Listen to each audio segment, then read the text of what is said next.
Thank you, Mr. Speaker. Convention of States is an issue that matters to many of my constituents in the 58th Assembly District.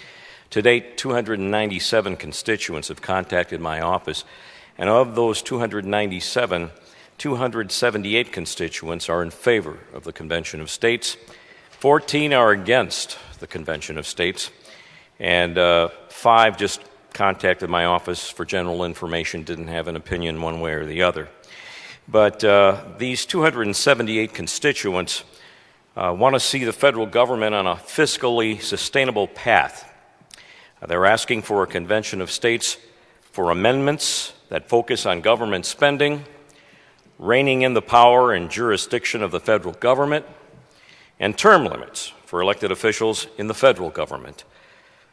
They are deeply concerned about the federal government's overreach when it comes to regulations on states and businesses, and they believe the federal government has been getting out of control and want limits on growing power. Our founders established the ability to have a Convention of States for a reason.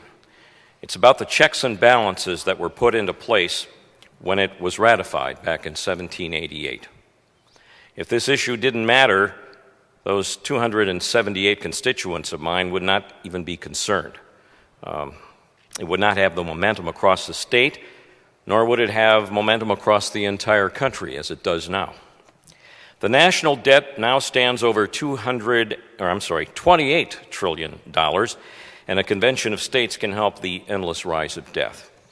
In Wisconsin, as our speaker mentioned earlier, we know how to be fiscally responsible. If Congress can't be fiscally responsible, then states like Wisconsin should take charge and needs to take charge of our own destiny. Thank you, Mr. Speaker.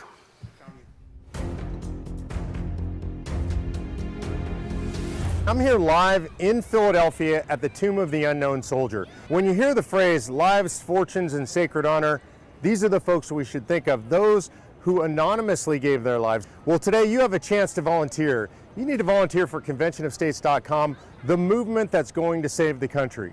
These folks are willing to step up and give everything. We need you to give just a little bit. Go to conventionofstates.com and volunteer today.